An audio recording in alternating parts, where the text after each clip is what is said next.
President Trump speaking out on the deadly violence in Charlottesville, Virginia. We are equal in the eyes of our Creator. We are equal under the law, and we are equal under our Constitution. Those who spread violence in the name of bigotry strike at the very core of America. Trump's comments upsetting a couple CEOs on his committee on American manufacturing. Merck's CEO, Kenneth Frazier, stepping down over the president's initial response.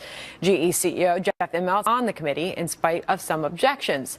How can one impact change if you jump off the board? Let's bring in Jessica Tarlov, Democratic strategist and senior director of research at Bustle.com, and Vince Coglianese, editorial director for the Daily Caller. Vince, that's a reasonable question to ask. Yeah, if you're going to remove yourself from the conversation, it's a lot more difficult to influence policy decisions. I mean, this goes back, when it comes to dealing with Donald Trump, this goes back to people on the Republican side who consider themselves never Trump back during the campaign. Once you remove yourself entirely and place yourself entirely in opposition to the President of the United States, you are out of the box, out of the loop in terms of influencing his decisions. And rather than filling what they saw as a policy vacuum, they reflexively opposed him. And I think the Merck CEO is making a similar mistake here. There was a lot of blame being thrown around over the weekend, Jessica. I'm sure you noticed. We put together a montage of a lot of the different reactions that we saw to President Trump and his response to Charlottesville. Watch. He blew all kinds of whistles that those of us who grew up in the Jim Crow South, like I did, recognized immediately. It was just calling out to these white supremacists who then felt empowered by it. He has sort of fulfilled every fear that his critics and a lot of people had about him, that he would not be able to detach himself from these white supremacists who got him elected and who he has put in his government. Jessica, the conversation quickly turned to the blame game rather than talking about what was actually happening down there.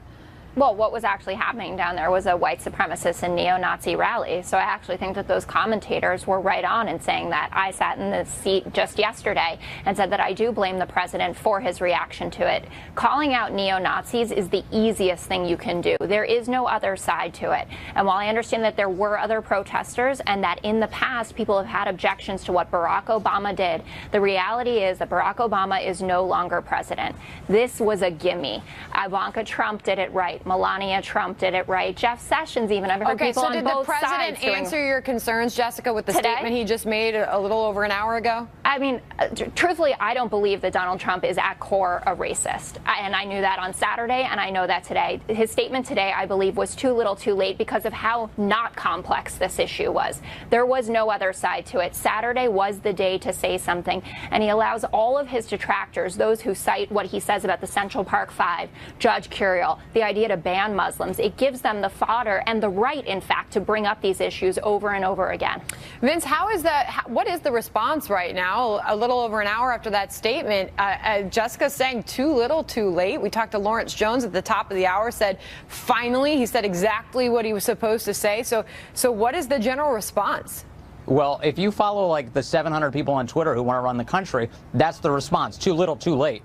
Attacking the president. Jessica acknowledged that she doesn't see the president as racist. But I think what you're finding is that a lot of the criticism that's directed at him is animated by that very thinking, which is to say there's a caricature of the president that the left has ultimately built and carried forward by the press at large, which is that somehow he's a white supremacist or something. So therefore, they view everything through that lens, no matter what he says, including on Saturday, which is he condemned. Can I just ask you, Vince, I mean, I appreciate the moment of conciliation and that we're agreeing here, but wouldn't you say that when someone doesn't take the opportunity with the largest pulpit in the world to call out neo-Nazis, that it does make sense that people would... Jessica, because he's done that. He's done that. But why not on Saturday? I know that you both would have wanted that. It made sense. He spoke, and he didn't say it. I know Steve Bannon probably wrote it, but... Jessica, I always want the president to say more words, not fewer, which is to say there's a lot that he could have talked about on Saturday. There's a lot that was going on. There's an attempt right now, and there has been through the weekend, to make it seem like the one fatal sin that was committed, which is this heinous murder by a white supremacist.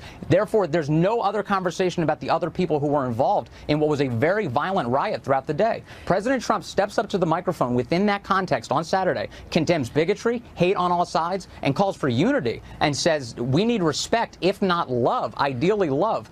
That statement is a strong one. So how about we move on from that? Because the president tried to do that, Jessica, by saying that he had just met with his attorney general, the new director of the FBI, Christopher Wray, talking about this civil rights investigation that is now ongoing.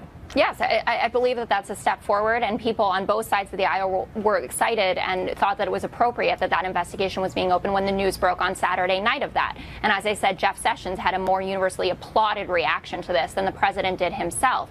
But what I just find fascinating is the moral equivalence that's going on right now, saying, oh, well, Barack Obama did this.